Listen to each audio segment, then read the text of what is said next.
기도하겠습니다. 주님, 오늘 이 자리가 더없이 행복한 자리가 되기를 소망합니다. 그러나 우리는 여전히 우리의 마음과 우리의 기준으로 행복을 바라보고 있으니 오늘 주시는 말씀을 통하여 하나님이 말씀하시는 행복이 무엇인지를 깨닫고 그 행복한 삶을 위하여 축복하며 그 행복을 위하여 주신 말씀으로 살아가는 우리의 영혼이 되게 하여 주시옵소서. 오늘도 주시는 하나님의 말씀이 우리를 행복을 하도록 우리의 행복을 위하여 주신 말씀인 줄로 믿사오니 주여 행복으로 받고 행복으로 살아가는 귀한 말씀이 되게 하여 주시옵시며 그 말씀에 청종하는 자들의 삶이 곧 행복한 삶이 되기를 소망합니다. 오늘 이 자리를 하나님께서 허락하여 주셔서 선택받은 영혼들, 저들이 얼마나 행복한지, 어떻게 행복한 존재인지를 깨닫는 시간이 되게 해 주시옵소서. 주의 말씀으로 오늘도 덧입어가는 자리가 되게 하여 주시옵시고 하늘의 양식인 귀한 말씀을 오늘도 섭취하며 마음에 새기며 영원히 먹고 마심으로 하나님 안에서 강건케 되는 귀한 시간이 되게 해 주시옵소서. 귀한 말씀을 사모합니다. 듣는 귀와 마음을 주셔서 그 귀로 듣고 마음으로 새겨 온 몸으로 살아내는 참 행복한 사람들이 되게 하여 주시옵소서. 전하는 이와 받는 이들이 함께 이 행복을 누리는 귀한 자리가 되게 하실 줄로 믿사옵고 사랑이 많으신 예수님의 이름으로 간절히 기도 올리옵나이다. 아멘. 할렐루야. 야, 옆에 있는 분 축복하도록 하겠습니다. 저는 당신이 행복하기를 바랍니다 라고 축복하시기 바라겠습니다. 예, 신명기 10장 13절 말씀을 좀 살펴보실까요? 신명기 10장 13절 말씀, 한 절 말씀인데, 예. 원래 오늘 일부 예배 때 신명기 10장 12절부터 22절까지의 말씀을 일부 예배 때 나눴습니다. 일부 예배 오신 분들만 제가 축복할 수가 없어서 2부 예배에 오신 분들도 축복하는 마음으로 신명기 10장 13절 말씀을 함께 축복의 말씀으로 살피고 오늘 말씀을 받는 우리의 마음이 어떠한 마음이 될지에 대한 지침이라고 그럴까요? 방향성이라고 그럴까요? 제가 좀 나누도록 하겠습니다. 신명기 10장 13절입니다. 제가 12절부터 읽도록 하겠습니다. 이스라엘아, 내 하나님 여호와께서 내게 요구하시는 것이 무엇이냐? 곧 내 하나님 여호와를 경외하여 그의 모든 도를 행하고 그를 사랑하며 마음을 다하고 뜻을 다하여 내 하나님 여호와를 섬기고 내가 오늘 내 행복을 위하여 내게 명하는 여호와의 명령과 규례를 지킬 것이 아니냐. 아멘. 하나님은 여러분이 행복하시기를 원하십니다. 그런데 여러분이 행복이라는 말을 들으면 우리는 퍼뜩 떠오르는 단어가 벌써 우리 식대로, 죄송합니다, 우리 멋대로 이미 규정지어진 행복이라는 게 있습니다. 내가 만들어 놓은 행복이죠. 돈이 있어야 되고 자식 새끼가 잘 돼야 되고 좋은 직장에 들어가야 되면 좋은 차를 굴려야 되고 좋은 집이고 큰 집이면 통장이 몇 개 이상 돼야 되고 저 늙고 난 다음에는 좀 걱정 없이 살아야 되는 노후 대비가 돼 있어야 되고 뭔가 염려가 없어야 되는 것이고 뭔가 뒤에 생각해 보면은 조금 넉넉하여 여유가 있어서 걱정거리가 없게 만들어주는 뭔가 나의 뒤를 떠받쳐주고 있는 무엇인가 보험처럼 들어놓고 있는 그 무언가가 있어야 되는 것들, 바로 이런 행복들을 우리는 생각을 하게 됩니다. 그러나 여기 신명기 10장 13절에 내가 행복하기를 원한다라고 말씀하시는 것인데, 여러분 가나안 땅을 앞두고 있습니다. 가나안 땅, 약속의 땅에 들어가기 전에 하나님은 네가 행복하기를 원한다는 얘기입니다. 가나안 땅 들어가면 이들이 어떻게 된다는 거죠? 행복하게 된다는 거예요. 땅이 좋아서요? 천만의 말씀입니다. 우리가 그런 식으로 신앙생활을 해왔어요. 땅에 들어가면 먹을 게 많으니까 풍성하니까 그걸 다 누리면 되겠고, 아니요, 그게 행복이 아닙니다. 왜 행복이냐 하면 약속의 땅은 약속이 이루어지는 거예요. 들어가면 이루어지는 겁니다. 거기 가서 뭐 좋은 거 먹고 마시는 게 약속이 이루어진 게 아니고요, 땅에 들어가는 게 약속이 이루어진 겁니다. 그게 바로 하나님께서 그 약속한 바가 이루어지는 것이 행복이라는 걸 이야기해 주시고 계시는 거죠. 그래서 하나님은 뭘 통해서요? 하나님이 말씀해 주신 게 이루어지는 걸 통해서 행복을 주십니다. 그래서 하나님은 우리가 행복하기를 원하시기 때문에 일부 예배 때 제가 아주 목 놓아 강조한 거예요. 하나님 우리가 행복하기를 원하기 때문에 그 약속의 땅, 가나안 땅 들어가는 게 약속의 성취가 곧 행복이기 때문에 하나님은 지금도 쉬지 않고 우리에게 말씀하고 계신다는 거예요. 근데 우리 이걸 잔소리로 듣습니다. 주일날 선포되며 주일날 담임 목사가 목소리만 조금 높이면 왜 저렇게 소리를 버럭버럭 지르냐고. 좋은 소리만 해도 교인들이 모이기 바쁜 상황인데 왜 그렇게 맨날 어려운 얘기만 하고 무서운 얘기만 하고. 아니 제가 하기 싫어 안 합니까? 기록된 바가 그건데요. 그러나 잊지 마십시오. 하나님은 여러분이 행복하기를 원하십니다. 그래서 하나님 지금도 쉬지 않고 얘기하세요. 그런데 안 듣는데 어떻게 합니까? 안 듣는데 어떻게 해요?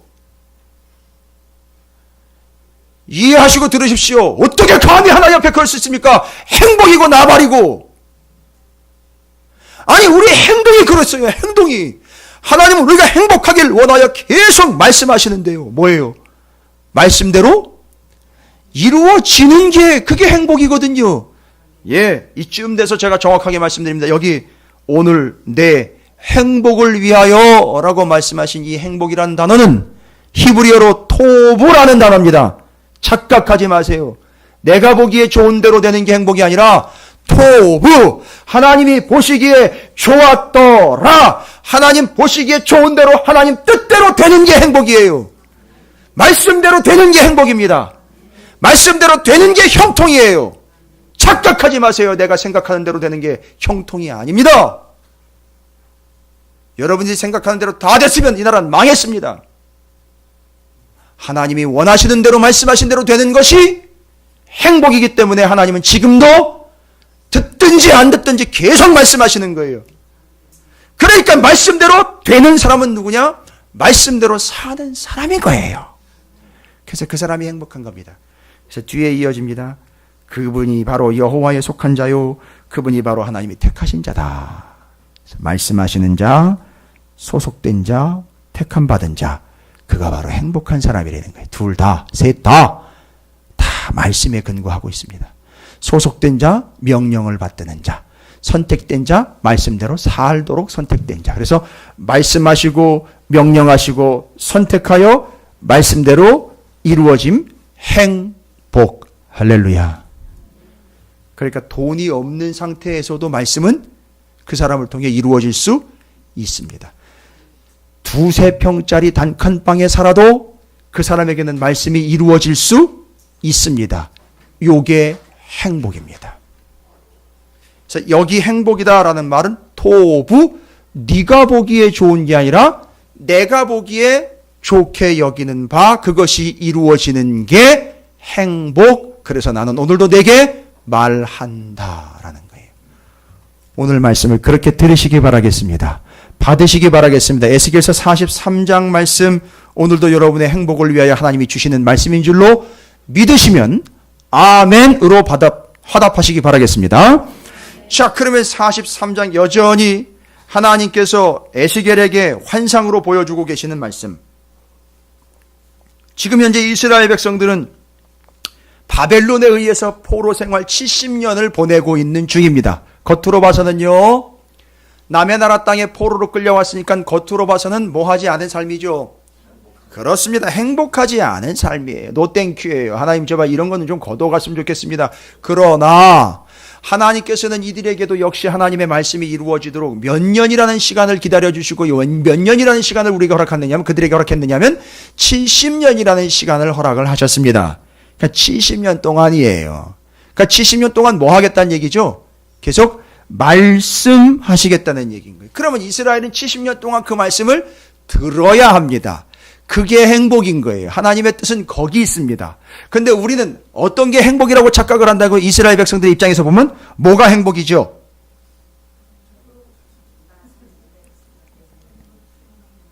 바벨론의 포로로 끌려와 있는 70년의 삶을 살아내야 하는 게 진짜 행복인데, 그런데 그들은 행복이라는 걸 뭘로 생각하고 있느냐면 이걸 이럴 수가 없다라는 것이죠. 그래서 그들이 생각하는 행복은 빨리 돌아가는 게 행복. 그래서 광야 40년 동안 그들에게 행복이라는 걸 위하여 약속의 땅에 들어가는 게 행복인데, 그걸 위하여 계속 말씀하셔서 하늘에서 매일같이 만나가 내려와가지고 생명의 말씀, 만나 말씀 지속해서 말씀하셨음에도 불구하고 이스라엘은 계속해서 진짜 행복이 뭐라고 착각을 했기 때문이죠. 어떻게 행복해질 수 있다라고 착각을 했기 때문에 행복의 내용이 뭐라는 걸 자꾸 주장을 했죠. 광야에서는요, 역시 역시 또 여전히 모르는 척 하시기 일관이군요. 그들이 계속해서 진짜 행복이 무언지를 자기들의 입으로 내뱉었어요. 이 입이 잔뜩 나와가지고선 하나님은 행복이 뭐라고 얘기했다고요? 가나안 땅, 약속의 땅 들어가 약속이 이루어지는 게 행복인데 광야 40년 동안 이스라엘 백성들은 행복한 게 뭐라고 자꾸 얘기를 했느냐 하면 거기서 잘 먹었던 고기, 마늘, 부추, 파 곁들여가지고 먹었던 삼겹살 이야기하고 목삼겹 이야기하면서 난리가 난 거예요. 그게 행복이었다는 거죠. 그러니까 지금 제가 말씀을 전하고 있지만 나름대로 자기가 생각하고 있는 것이 행복이고 그게 말씀이고 그게 진리라고 착각을 하고 있으니까 이게 어긋나 버리는 거예요. 지금 양방향으로 끌어당기고 있는 거예요. 하나는 약속을 향해 가고 있는데 하나는 저 뒤쪽을 향해 가고 있으니까 이게 엉망진창이 되는 겁니다. 제발의 주를 찾으시는 교회는 이런 우를 범하지 않게 되기를 주님의 이름으로 축복합니다. 그래서 오늘은 여러분의 행복을 위해서 하나님 오늘도 말씀하고 계시는 거예요. 듣든지 아니 듣든지 말씀하시는 거예요. 그런데 행복한 사람은 어떤 사람이냐? 되든 안 되든 그 하나님의 말씀대로 살아내드리는 거예요. 그런데 그 사람을 통해서 말씀이 이루어지드리는 거예요. 그게 행복이고 그게 형통이 되는 겁니다. 돈이 없어도요. 권력이 없어도요. 말씀대로 되는 게요. 자, 그런 측면에서 옆에 있는 분 다시 한번 축복하겠습니다. 저는 당신이 정말 행복하기를 바랍니다. 라고 축복하시기 바라겠습니다. 자, 그래서 바벨론 포로 70년을 보내고 있는 이스라엘 백성들에게 에스겔이 이야기합니다. 여러분이 지난날 돌아보십시오. 성전에서 예배 제사를 드리는 엉망진창으로 드렸습니다. 그래가지고 하나님이 어떻게 하셨어요? 성전에서 엉망진창으로 제대로 된 참 제사를 드려지지 않고 우상 숭배했기 때문에 하나님이 어떻게 하셨다는 거죠? 이제 성전과 하나님 얘기 나오면 딱 벌써 성막 성전에 하나님이 뭔지, 왜 하나님과 성전 성막이 이야기되는지, 왜 성막 지으라고 이야기했는지 이게 다 떠올리셔야 되겠죠. 성막 다 짓고 난 다음에 어떻게 됐어요? 성막을 다 짓고 난 다음에 하나님이 성막 지으라고 하나님이 지시하신 거거든요. 다 짓고 나니까 어떻게 됐죠? 레위기에 보니까 하나님이 하늘에서 불러 올리다가 레위기로 딱 들어가 보니까 하나님이 어디서 부르시느냐 봤더니만 성막에서 불러요. 그게 뭔 얘기입니까? 하나님이 성막, 성전, 하나님 이 이야기 우리 대충 이렇게 또 넘어왔죠. 이렇게 그래 제일 중요한 게 뭐냐면 바로 그걸 지으라고 말씀하신 이유는 하나님이 직접 설명하셨어요. 왜 지으라 그랬느냐? 내가 너희와 함께하고 거기서 너희와 만나기를 원한다라고 분명히 얘기하셨어요. 그러니까 우리는 관심 없어요. 만나는 게 중요한 게 아니라 하나님을 이용을 하고 예수를 이용을 해서 지금 우리가 말하고 있는 행복이라는 걸 거머쥐면 되는 거거든요. 그걸 주님과 적당히 타협을 보면 되는 거거든요. 그렇게 해서 얻어낼 걸 얻어내고 아니면 버리고 이런 식이거든요. 지금 우리가 신앙생활 그렇게 하고 와 있거든요. 근데 그렇지 않습니다. 하나님은요. 바로 그런 것들 때문에 그렇게 임하셨던 하나님이 이스라엘의 엉망진창인 삶을 통하여 어떻게 돼버렸습니까? 거기 임하셨던 하나님이 어떻게 돼버렸죠? 예? 떠나버리셨어요. 여러분 이건 무서운 얘기입니다. 확고부동한 하나님이 아니에요. 하나님은 하나님 마음대로 하시는 분이시지 우리가 이래라 저래라 한다고 하시는 분이 절대 아니에요. 하나님이 성전을 떠나셨어요. 어떻게 그러실 수 있느냐? 예, 하나님이시기 때문에 그러실 수 있어요. 죄송합니다만 우리 교회를 떠날 수도 있어요. 여러분 삶에서 이미 떠나셨을지도 몰라요. 왜요? 하나님이 떠난 삶, 하나님이 떠날 수밖에 없는 삶은 뻔한 거거든요. 이 보여지는 거니까요. 여러분의 기업, 사업, 직장, 학업 하나님이 떠나셨을 수도 있어요. 앞으로도 떠날 수도 있습니다. 이 무서운 얘기입니다. 이게 충격이었어요. 이스라엘 사람들에게는 이게 충격이었어요. 아니 그렇게 1000년 이상을 1500년 이상을 어떻게 해오셨죠? 1500년 이상을 계속 거기 1500년이 아니군요. 1000년 정도 봐야 되겠네요. 왜냐하면 떠나셨다가 70년 또 떠나셨다가 다시 오시는 개념이니까 1000년 이상을 그 하나님이 직접 지으라고 명령하신 성막과 성전에 하나님이 임재하셨어요. 그런데 지금은 그 임재하셨던 성전이 싹 무너지고 하나님은 어떻게 됐느냐? 이미 무너지기 전에 떠나가셨어요.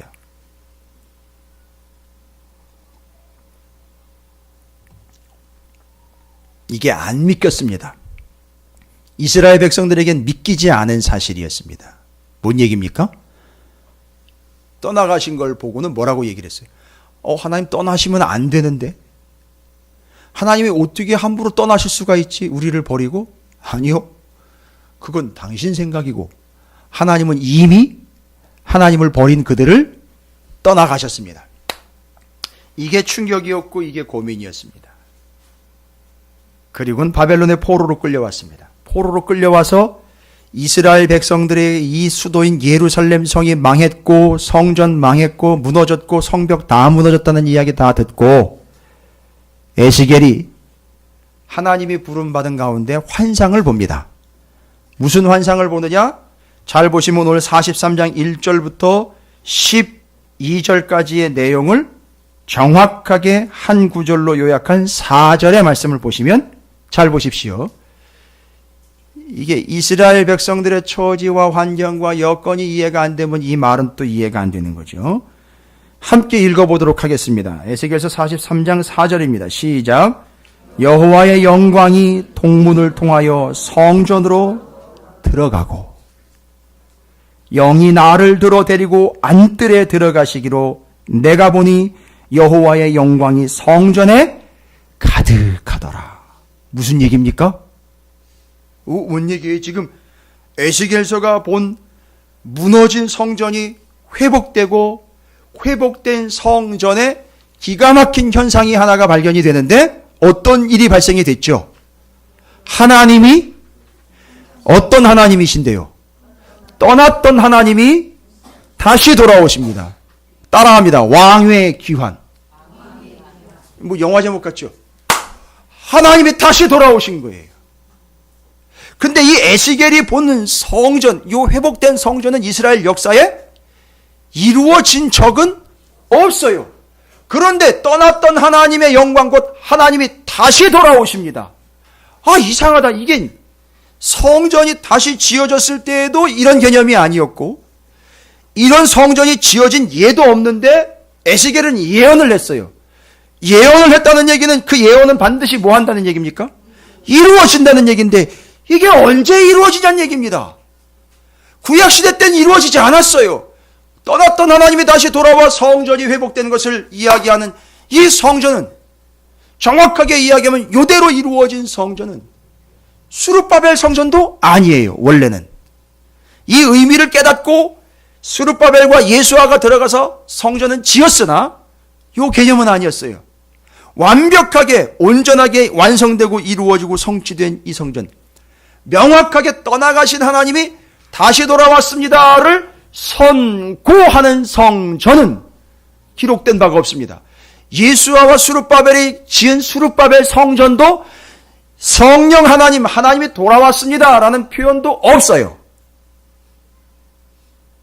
근데 이대로 표현된 구절이 어디로 넘어가면 나오냐면 신약에 들어가면 나옵니다. 어딜까요? 예? 사도행전 2장으로 가보겠습니다. 사도행전 2장입니다.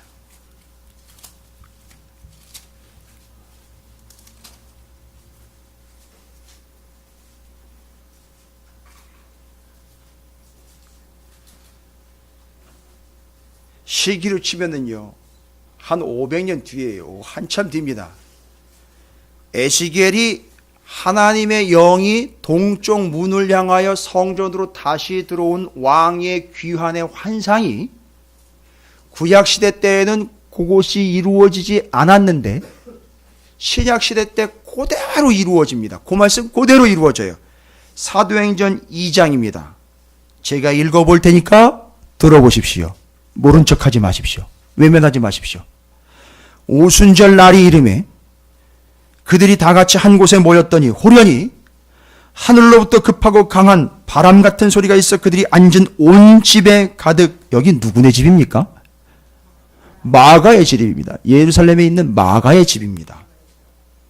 그들이 앉은 온 집에 가득하며 마치 불의 혀처럼 갈라지는 것들이 그들에게 보여 각 사람 위에 하나씩 임하여 있더니 그들이 다 성령의 충만함을 받고 성령이 말하게 하심을 따라 다른 언어들로 말하기를 시작하니 그때에 경건한 유대인이 천하 각국으로부터 와서 예루살렘에 머물러 있더니 이 소리가 나며 큰 무리가 모여 각각 자기의 방언으로 제자들이 말하는 것을 듣고 소동하여 다 놀라 신기하게 여겨 이르되 보라 이 말하는 사람들이 다 갈릴리 사람이 아니냐 우리 각 사람이 난 곳 방언으로 듣게 되는 것이 어찌 됨이냐 우리는 바데인과 메데인과 엘람인과 또 메소포타미아와 유대와 갑바도키와 본도와 아시아와 부르기아와 밤빌레와 애고파 및 구레네에서 가까운 리비아 여러 지방에 사는 사람들과 로마로부터 온 나그네 곧 유대인과 유대교에 들어온 사람들과 그레데인과 아라비아인들이라 우리가 다 우리 각 언어로 하나님의 큰 일을 말함을 듣는도다 하고 다 놀라며 당황하여 서로 이르되 이 어찌된 일이냐 하며 또 어떤 이들은 조롱하여 이르되 그들이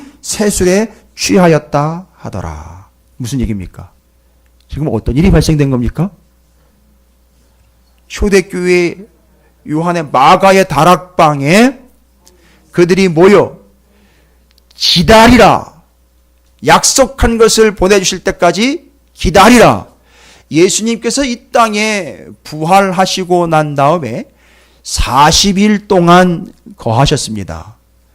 그리고 몇 날이 못 되어 그 부활하신 예수 그리스도께서 40일간 계시고 승천하시고 몇 날 못 되어 약속한 바 내가 올라가면 너희들에게 영을 주겠다라고 약속했는데 그 약속을 믿고 기다리고 기도하다가 바로 그렇게 하나님의 성령이 그들에게 임한 거예요. 잘 보시면 여기 궁금증이 여기 유발된 사람들 있잖아요. 이게 어떻게 된 일이냐? 야, 이게 어떻게 이런 일이 일어났느냐? 어떻게 이런 일이 있을 수 있느냐? 여러분, 이게 왜 이런 궁금증이 생겼을까요? 이 사람들에게요? 예? 마가의 다락방에 성령이 임했어요.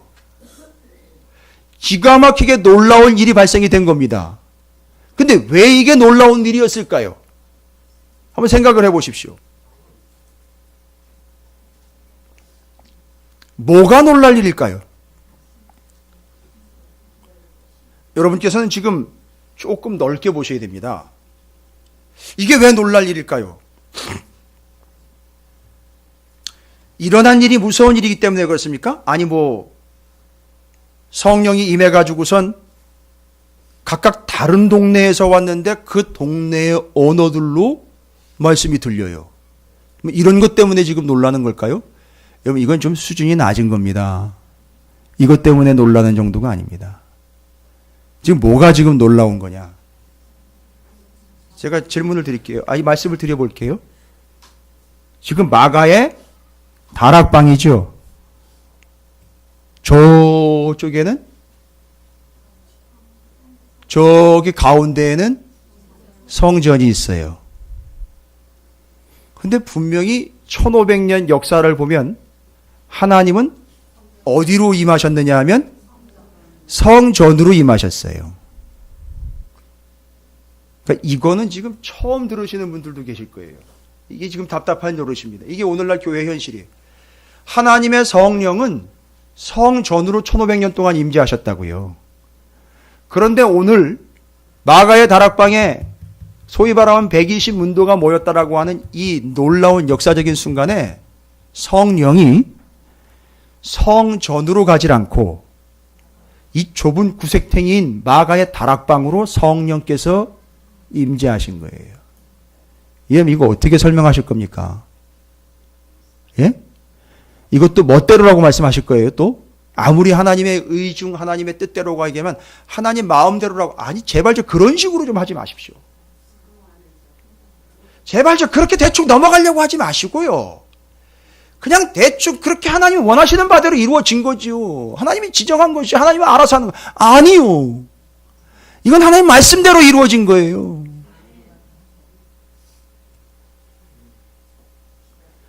바로 에스겔서 43장에 회복될 성전은 건물 성전을 말하는 게 아니라 완벽하게 회복될 교회를 이야기하고 있었기 때문에 에스겔서 43장을 근거로 떠나가셨던 하나님이 다시 돌아오시는 왕의 귀환이 어디로 이루어지는 거냐면 이제 성전이 아니라 교회로 이루어지는 거예요.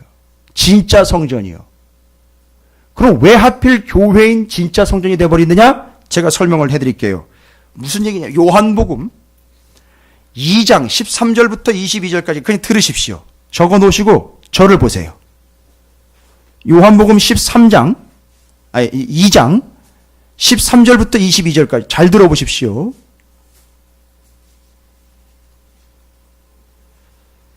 유대인의 유월절이 가까운지라 예수께서 예루살렘으로 올라가셨더니 성전 안에서 소와 양과 비둘기 파는 사람들과 돈 바꾸는 사람들이 앉아 있는 것을 보시고 노끈으로 채찍을 만드사 양이나 소를 다 성전에서 내쫓으시고 돈 바꾸는 사람들의 돈을 쏟으시며 상을 엎으시고 비둘기 파는 사람들에게 이르시되 이것을 여기서 가져가라. 내 아버지의 집으로 장사하는 집을 만들지 말라 하시니 제자들이 성경 말씀에 주의 전을 사모하는 열심히 나를 삼키리라는 것을 기억하더라. 이에 유대인들이 대답하여 예수께 말하기를 내가 이런 일을 행하니 무슨 표적을 우리에게 보이겠느냐? 예수께서 대답하여 이르시되 너희가 이 성전을 헐라. 내가 사흘 동안에 일으키리라. 유대인들이 이르되 이 성전은 46년 동안의 지역권을 내가 3일 동안에 일으키겠느냐 하더라. 잘 들으십시오. 그러나 예수는 성전된 자기 육체를 가리켜 말씀하신 것이라. 죽은 자 가운데 살아난 후에야 제자들이 말씀하신 것을 기억하고 성령과 예수께서 하신 말씀을 믿었더라. 예수님께서 성전 들어가가지고 다 뒤집어 엎고 성전 깨끗하게 하시고 난 다음에 이것 헐어라. 내가 3일 만에 다시 일으킬 것이다 라고 말씀하신 내용을 보면서 뭐라고 얘기하느냐? 야, 이건 46년 동안에 지어진 견고한 성전인데 이걸 헐으라는 얘기는 뭔 얘기하는 거야? 그걸 얘기하는 게 아니라 예수님이 뭐라는 얘기죠? 당신이 성전이라는 얘기예요. 됐지요? 그러면 지금 잘 보십시오. 예수님이 당신이 성전이라고 이야기한 거예요. 새로운 성전, 완성된 성전인 자신이라는 거예요. 그러면 아까 신약의 사도행전 2장에 하나님의 영이 마가의 다락방으로 임했다라는 말은 그 마가의 다락방이 에스겔서 43장이 말하는 온전한 뭐라는 얘기죠? 성전인 거예요. 그런데 그 성전이 예수님에 의하면 누구라고 얘기를 하고 있어요? 예수 당신이라는 거예요. 그러면 여러분 헷갈리시지 말고 빨리 정리하세요. 마가의 다락방에 모여가지고선 성령이 임한 거기가 성전이 돼야 된다는 얘기인데, 그런데 예수님은 당신이 성전이래요. 그러면 그 마가의 다락방 거기가 곧 어디냐가 아니라 누구냐로 설명이 될 수 있어요. 그죠? 누구냐가 되잖아요. 그죠? 뭡니까? 누구냐가 예수라는 얘기가 돼버려요. 아니 왜 공간과 건물을 예수 그리스도로 설명을 해버립니까? 말이 안 되지 않습니까? 에이, 모른다 하지 마십시오. 오늘날 교회는요, 예수 그리스도의 몸이잖아요. 그래서 교회는 곧 예수 그리스도인 거예요. 이해가 되십니까? 그리고 그 교회의 머리가 예수 그리스도가 되시는 거예요. 이겁니다. 따라서 지금 에스겔서 43장에 말하고 있는 떠나가신 하나님의 영이 거기에 임했다는 얘기는 거기가 바로 뭐가 된다는 얘기입니까? 예수 그리스도 교회, 구약에 말하고 있는 성전인데 온전한 성전, 완벽한 성전, 곧 교회, 예수 그리스도라라는 걸 이야기하는 거예요. 예수님이 성전 되셨다라는 사실은 여기서만 이야기하고 있지 않습니다. 예수님이 성전 되었다라는 사실은 에스겔서 47장, 그냥 들으십시오. 에스겔서 47장에 이렇게 얘기합니다. 그가 나를 데리고 성전 문에 이르니 성전 앞이 동쪽을 향했는데 그 문지방 밑에서 물이 나와 동쪽으로 흐르다가 성전 오른쪽 제단 남쪽으로 흘러내리더니 그가 또 나를 데리고 북문으로 나가서 바깥길로 꺾여 동쪽을 향한 바깥문에 이르기로 본즉 물이 그 오른쪽에서 스며 나오더라. 여러분, 지금 47장에 나와 있는 성전은 어떤 성전입니까? 에스겔서 47장에 나오는 성전은요? 예, 맞습니다. 43장에 나오는 그 성전이에요. 근데 그 성전에서 에스겔이 뭘 발견을 하죠? 물이 흘러나옵니다. 47장 뒤에 보면 그 물이 흘러가는 데마다 어떤 역사가 나타나는지 아십니까? 생명이 살아납니다. 죽었던 게 다 살아나요. 그럼 들어보십시오. 요한복음 4장 13절부터 14절까지 들어보십시오. 예수께서 대답하여 이르시되 이 물을 여기 우물물이에요. 사마리아의 우물물 얘기하는 겁니다. 이 우물물을 마시는 자마다 다시 목마르니와 내가 주는 물을 마시는 자는 영원히 목마르지 아니하리니 내가 주는 물은 그 속에서 영생하도록 솟아나는 샘물이 되리라. 뭔 얘기입니까? 마치 주님에게서 뭐가? 샘물이 흘러 나오는 것처럼 묘사를 하고 있어요. 에스겔서 47장에 성전에서 물이 흘러나가 그것이 생명이 돼가지고 주변을 살리는데 놀라운 건 예수님이 내게서 흘러나온 이 물을 먹고 마시는 자들이 산다는 거예요. 예수님 지금 뭘 정리하셨다는 얘기죠? 내가. 구체적으로 얘기하십시오. 내가 에스겔서 47장에 말한 그 성전이요. 요거예요. 이거 다 정리 안 되면 말짱 다 도루묵 되는 거예요. 예수님이 당신을 성전이라고 얘기했는데 뭐가 어떤 의미인지 잘 보시죠. 그러면 첫 번째, 하나님의 영이 그들에게 임하고 거기서 생명의 수가 흘러나가고, 아니 봤더니만 이게 성전을 얘기하는 줄 알았더니만 알고 봤더니 마가야 다락방은 뭘 얘기하는 거죠? 교회를 얘기했던 거예요. 이게 교회를 얘기하는 줄 알았더니만 본질적으로 누구를 얘기하는 거였더라? 예수 그리스도를 얘기했던 거예요. 따라서 예수 그리스도, 교회, 성전 요 세 가지가 묶였다가 아니라 완벽하게 예수 그리스도를 통해서 뭐가 되었다? 완성되었다, 이루어졌다라는 거예요. 그래서 예수님이 성전되었다라는 표현을 이렇게 한 거예요. 여러분, 요거는 상당히 수준이 높고 깊은 얘기예요. 그러니까 여러분께서 아마 평생 설교 말씀 들어야 이것 설명 이제 오늘 처음 들으실 거고 이후로도 누구한테 들으실지는 모르겠으나 잘 정리해 놓으시기 바랍니다. 예수님이 당신을 뭐라고 얘기했느냐면 나는 성전이라고 얘기했어요. 성전의 특징이 뭐냐 하면 하나님의 영이 임하는 것이고, 에스겔서 43장, 에스겔서 47장에 의하면은 거기서 살게 하는 새 물이 흘러 나갑니다. 이게 성전이에요. 이게 완벽하게 회복된 성전의 의미입니다. 그런데 그게 구약에는 이루어지지 않았어요. 언제 와보니까? 신약에 와보니까 마가의 다락방에 성령이 임했고, 바로 그게 예수 그리스도의 몸인 교회를 이야기하고 거기에서 뭐가 나오더라? 생명수가 흘러 나오더라는 얘기입니다. 자, 그러면 에스겔서 43장이 말하고 있는 이제 완벽하게 회복될 성전은 오늘날 뭐를 이야기한다? 교회 혹은 왜요? 교회와 예수 그리스도는 지금 떼어놓으시면 안 되죠? 에베소서를 꼭 읽으십시오.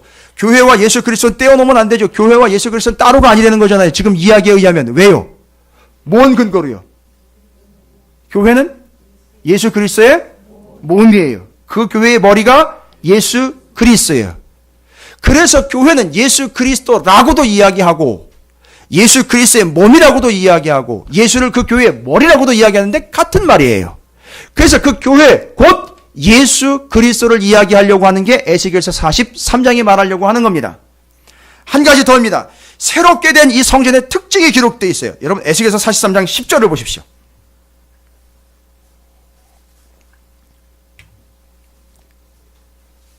옛날 성전과는 달라요. 뭐라고 얘기하고 있습니까? 에스겔서 43장 10절입니다. 함께 읽어보겠습니다. 시작. 인자야, 너는 이 성전을 이스라엘 족속에게 보여서 그들이 자기의 죄악을 부끄러워하고 그 형상을 측량하게 하라. 이게 상당히 어려운 말이에요. 어려운 구절이에요. 그러니까 이 43장 10절이 이해가 안 됐기 때문에 이 43장이 말하는 성전이 교회라는 걸 이해를 못하고 있는 거예요, 사람들이. 그럼 43장 10절을 제가 설명을 해드려야 돼요. 지금까지의 성전과는 시스템이 달라요. 성전의 용도가 다릅니다. 지금까지의 성전은 어떤 용도였습니까? 여러분? 지금까지의 성전은 어떤 용도였죠? 하나님이 떠나가시기 전까지 하나님을 만나는 곳이었고, 그리고 만나려면은요, 그냥 무작정 들어간다고 만나는 게 아니었죠. 제물을 가지고 죄 사함을 받기 위하여 가서 제사를 드려서 피를 뿌리고 그렇게 용서함을 받아야 하나님을 만날 수 있는 게 예전에 성전이었어요. 그렇죠? 근데 지금 이 성전을 보세요. 아니, 잘 보셔야 돼요. 이거 그냥 대충 넘어가시면 안 됩니다. 잘 보셔야 돼요. 글로 가야 되잖아요, 성전으로. 그죠?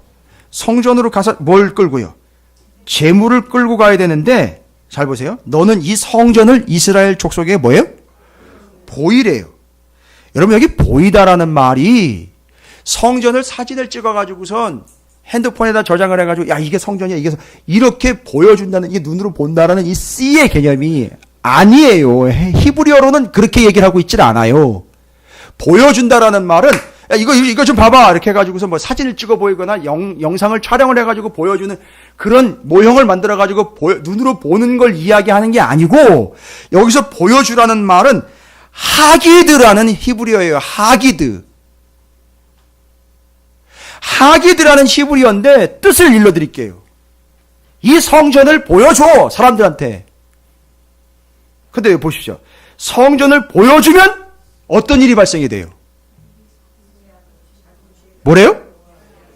그들이 자기의 죄악을, 희한하네. 아니, 그 성전을 갖다 보여주면 마치 뭐 앞에 선 것처럼요.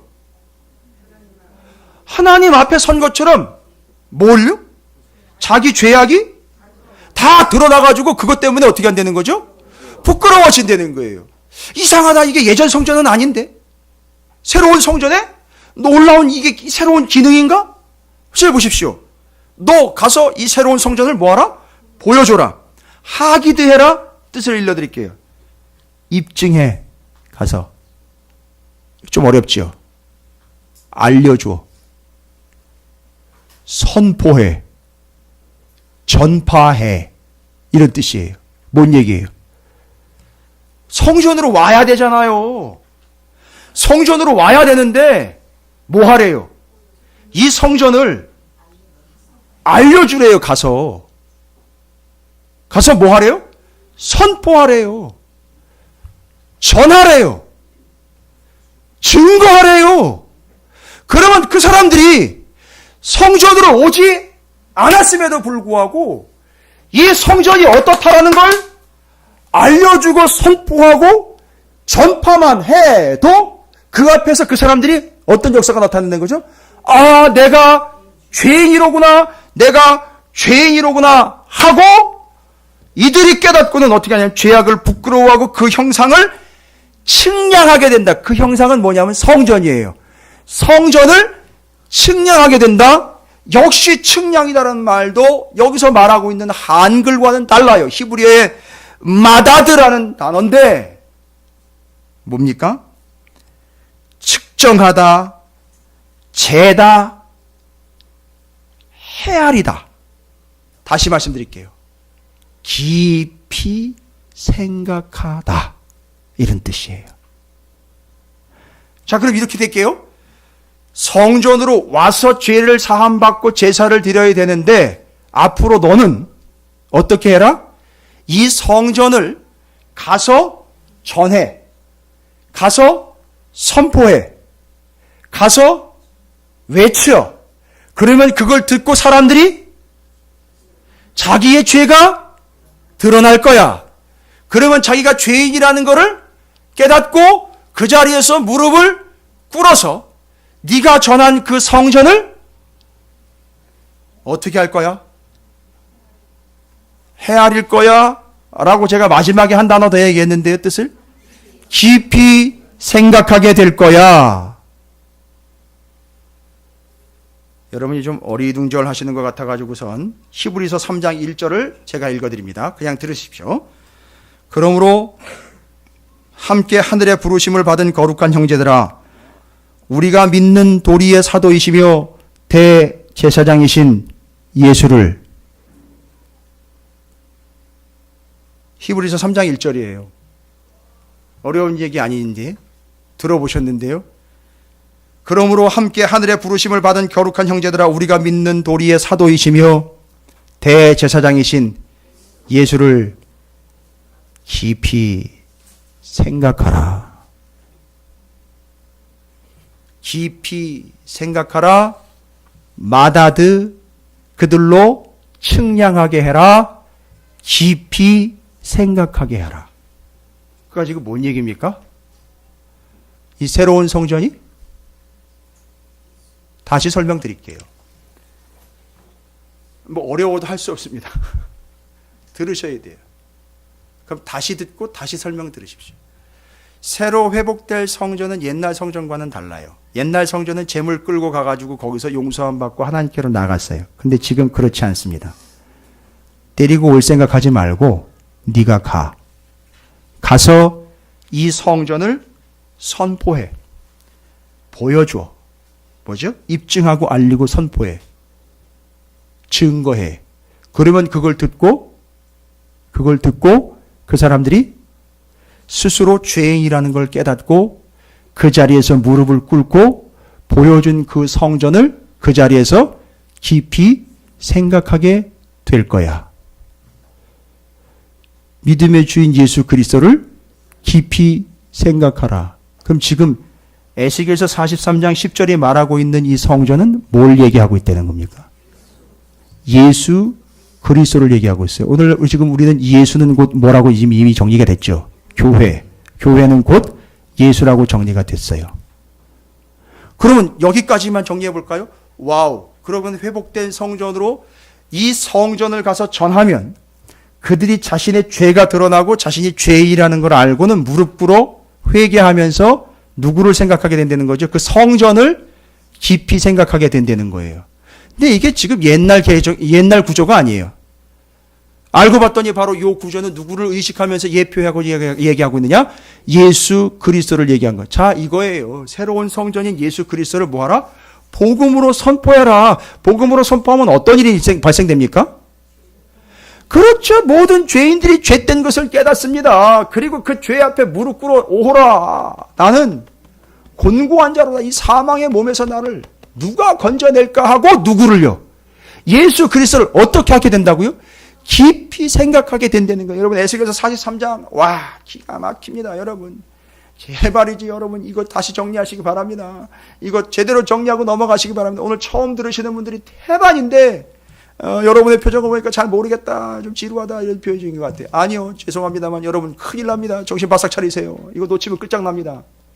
에스겔이 예수 그리스도와 교회를 얘기하고 있는 거예요. 지금 이것조차도 이해하지도 못하면서 뭐 교회는 어떻고 교인은 어떻고 예수는 어떻고 말은 어디서 주워들은 건 많아가지고 설명은 많은데 아니요.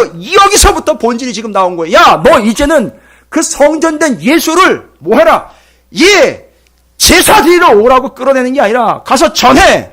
전하면 그 죄가 드러나서 그들이 무릎 꿇을 거야. 그러면 어떻게 되냐? 이 죄 어떻게 할 건가라고 고민하면서 예수를 깊이 묵상하게 될 거야. 여러분 그 다음에 어떻게 되는지 아세요? 기가 막혀 이 본문이요. 이게 에스겔이요. 근데 이게 바울이 이걸 얼마나 정확하게 정리를 했는지 뒤에 뭐 다 나옵니다만 순서대로 여기 전개가 됩니다. 여러분 그 뒷구절이 있어요. 어디냐면 12절을 보세요. 12절.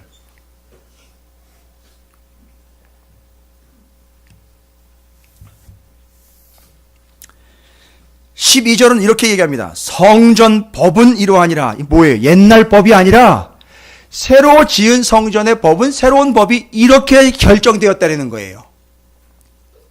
들어보세요. 산 꼭대기 지점의 주인은 거룩하리라. 성전의 법은 이러하니라. 이 구절 하나도 제대로 이해하지 못하면서 에스겔서 43장 그냥 대충 넘어가가지고 이 다음에 성령이 마가의 다락방에 임한 사건 그게 예수 그리스도의 교회요. 결국 그 예수 그리스도의 복음을 전할 때 나타나는 역사가 그들이 죄 때문에 씨름하며 씨름하는 것들이 이걸 어떻게 해야 될까 고민하면서 예수 그리스도를 더 깊이 생각하여 내가 어떻게 구원을 받을까가 고민이 생기지 않습니까? 그렇죠? 됐죠? 어떻게 해야 내가 구원을 받을까? 이 죄에서 나를 어떻게 풀어낼 건가를 고민한다는 얘기예요. 근데 12절이 답이에요. 알고 봤더니 새로운 이 성전의 법은 뭐냐 하면 이러지 않았어요. 옛날에는요. 어디가 지성소에 임하신 거기 성결의 영이 임하신 거기 1년에 딱 한 번 누가 들어가가지고 대제사장이 들어가가지고 용서를 받아낼 수 있는 그 제한된 장소 거기였어요. 그런데 알고 보니까 여기서는 새로운 법은요. 새로운 성전에는요. 산 꼭대기 지점에 주인은 지극히 거룩하리라. 아니 산 꼭대기 지점은 어디를 얘기하는 거예요? 성전이 세워진 그 산을 이야기하는 거예요. 그런데 그 산 주위가 다 거룩하대요. 이게 또 주위라는 얘기를 하니까 그 주변머리 이게 근방 아니요. 히브리어 원문에는 사방이라고 나와 있어요. 사방이 다 뭐하다? 거룩하대요. 그럼 뭔 얘기예요? 사방이 다 거룩하다는 얘기예요. 옛날에는요. 그렇게 해서 거룩하게 되고 용서받으려면 어떻게 해야 됐다고요? 예? 옛날 제사제도에 의하면 어떻게 해야 됐어요? 반드시 제물을 가지고 성전에 가서 제사장과 함께 자기가 직접 안수를 하고 직접 목을 따서 피를 내가지고 자기가 직접 가죽도 벗겨야 되고 뼈도 발라 자기가 다 하는 겁니다. 이거 지난번에 집사님들이 물어봐가지고 설명하는 거예요. 자기가 직접 다 해야 되는 거예요. 이해가 되십니까? 그렇게 해서 제사장이 피를 뿌리고 잼을 태워서 올려드렸을 때에 그때야 뭐가 돼버려요? 용서함을 받고 그 사람이 뭐가 돼버리죠? 거룩한 존재가 되어 하나님께 나아갈 수 있습니다. 근데 지금 이야기에 의하면 그 성전 사방이 죄다 어떻게 됐대요? 거룩하게 됐대요. 그럼 이제는 어떻게 하면 돼요? 맞습니다. 정답이에요. 그래서 거기 근처면 가기만 하면 깨끗하게 되는 거예요. 이 사실을 믿고 가기만 하면 되는 겁니다. 이게 성경에 뭐라고 나와 있느냐 하면 바로 마태복음 11장 28절 들으세요. 수고하고 무거운 짐진 자들아 다 내게로 오라 내가 너희를 쉬게 하리라. 아까 고민됐죠. 에스겔이 옛날 성전처럼 재물 들고 와 여기서 제사 드리게 하지 말고 네가 나가서 이 성전을 보여줘. 전파해 선포해 복음 증거해. 그러면 그들이 듣고 자신의 안에 있는 죄 때문에 뒹굴뒹굴 구를 거야. 나 어떻게 해야 될까? 이 사망의 몸에서 누가 나를 건져낼까? 하면 저 성전 꼭대기를 보면 어떻게 됐다는 거죠? 거기가 다 사방이 다 거룩하니까 뭐 하기만 하면 된다. 거길로 가까이만 가면 깨끗하게 되어 구원받는다. 예수 그리스도를 얘기하는 거예요.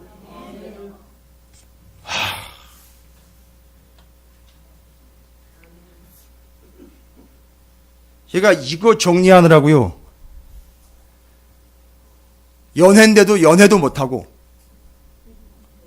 연회가 아니라 연회요. 1년에 한 번씩 있는 우리 감리교회의 공식 회의인 애니얼 컨퍼런스 연회 이틀 가 있고 일주일 내내 이것 때문에요. 이거 묵상하느라고요. 바로 그 새로운 성전이 뭘 의미하는 거냐 하면 바로 오직 예수 그리스도를 의미했고 이 43장과 40 에스겔서에 나와 있는 이 성전은요. 완벽하게 누구한테서 이게 완성이 됐느냐면 신약의 교회와 예수 그리스도를 통해서 완성된 거예요. 자, 이제 이 스케줄 딱 정리되셨죠? 그걸 전했더니만 오라고 해서 제사를 드리라고 재물 들고 오지 않고 가서 오히려 전해. 이게 어떻게 된 거예요? 예수가 우리에게 오셨잖아요. 처음에 하나님 우리에게 보내 주셨잖아요. 그래가지고 오신 거예요. 왔더니만 그분 앞에 딱 서니까 제대로 쓰면 어떤 형상이 나타나죠? 내가 죄인이라는 게 드러납니다. 그러면요, 바울처럼 어떻게 되는 거죠? 야, 나 이거 어떻게 해야 하나? 라고 고민할 때에 성전 꼭대기 딱 보니까 온 사방이 다 뭐 하더라? 거룩하더라. 오케이, 내가 어떻게 해야지 살겠구나. 저 길로 가까이 가야지 살겠구나. 바로 이 새로운 성전은 예수 그리스도를 의미하며 수고하고 무거운 짐진 죄의 짐진 자들, 죽음의 짐진 자들 다 내게로 오라. 내가 너희를 쉬게 하여 구원 얻겠다 하는 것을 신약에서 성취를 해낸 거예요. 예수 그리스도를 이야기하고 있는 겁니다. 할렐루야. 쉽게 얘기하면 될 거를 뭐 이렇게 복잡하게 얘기를 해.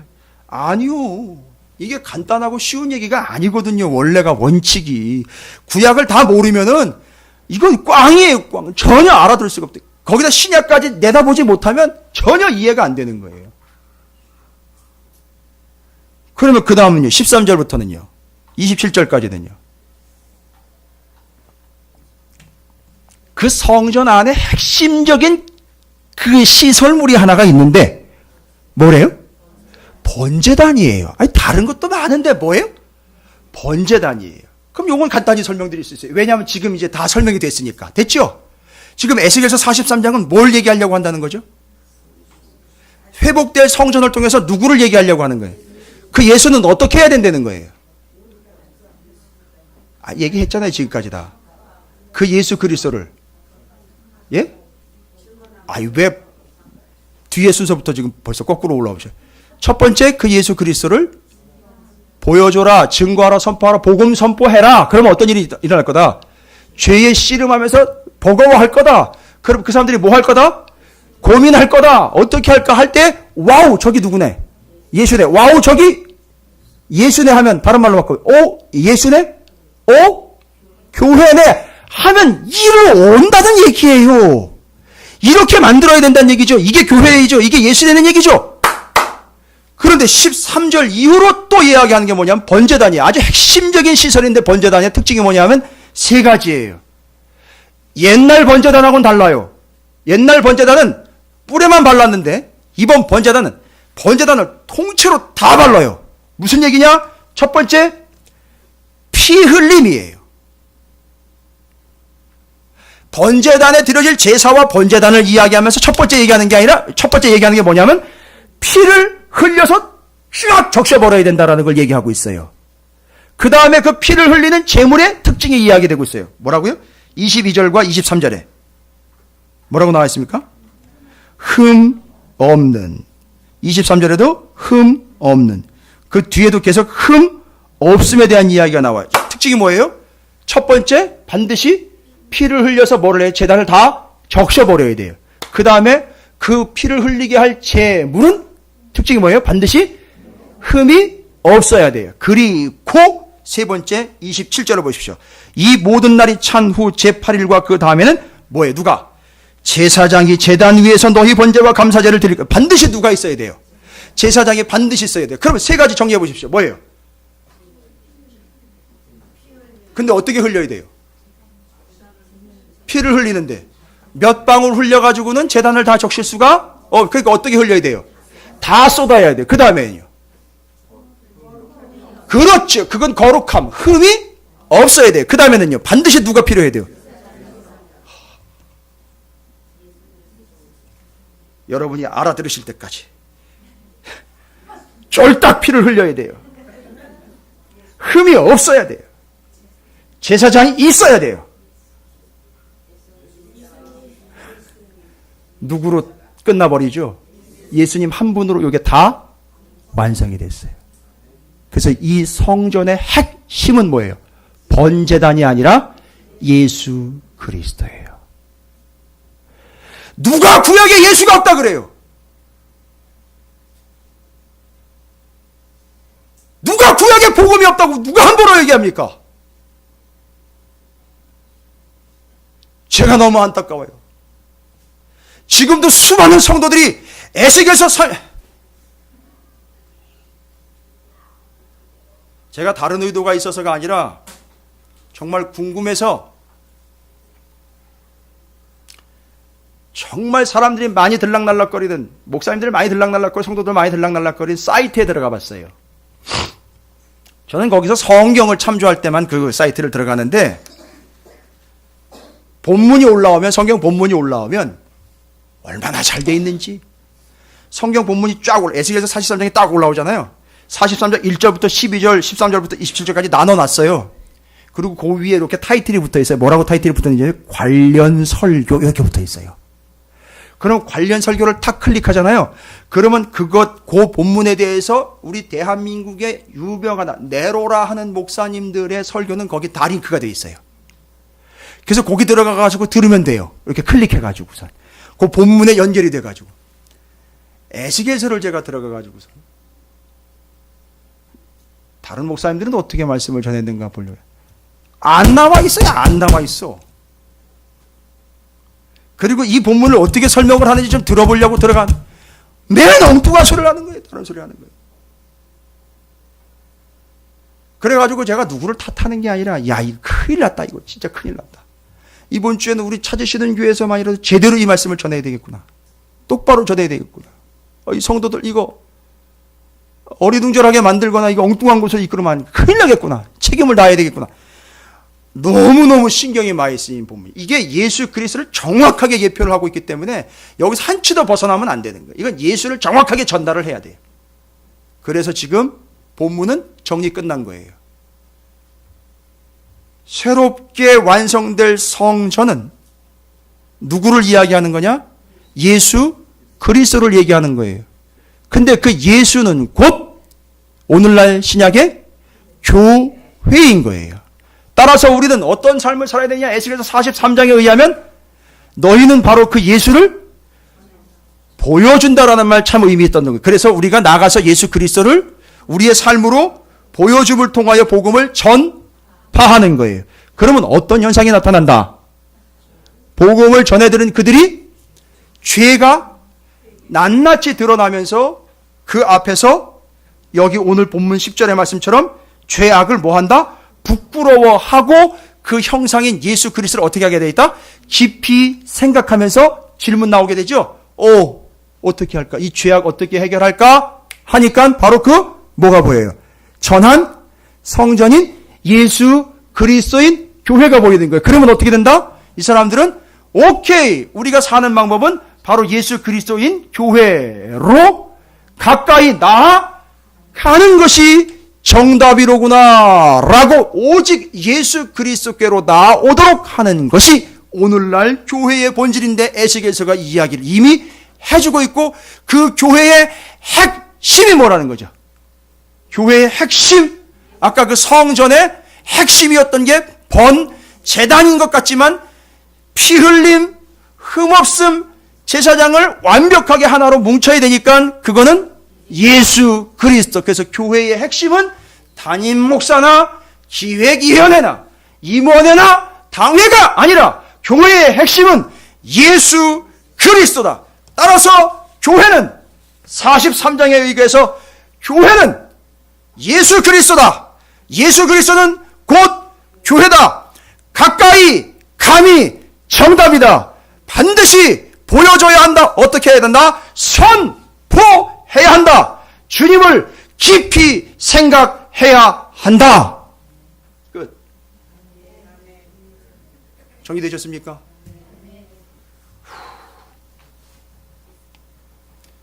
제가 지금 등에서 땀이 줄줄 흘러요.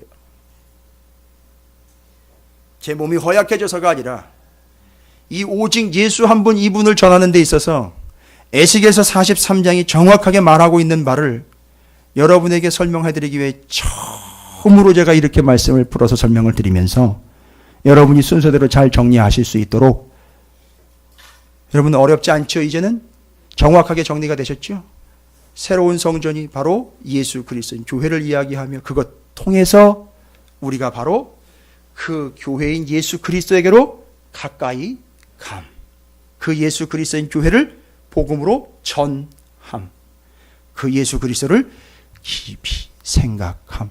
이게 오늘 에스겔서 43장 본문에 예수 그리스도에 대해서 나와 있는 모든 지침이었습니다. 할렐루야.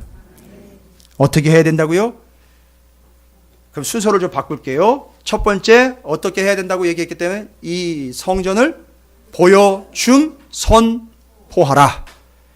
그 다음에 그 듣고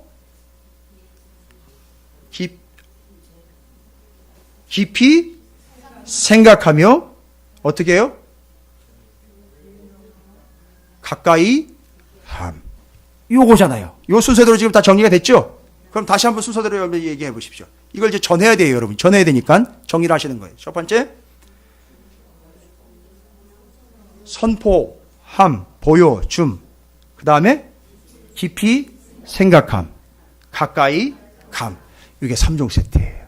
정확하게 지금 교회인 예수 그리스도의 몸된 교회가 반드시 이루어가야 할 일입니다. 그리고 통해서 이루어질 일입니다.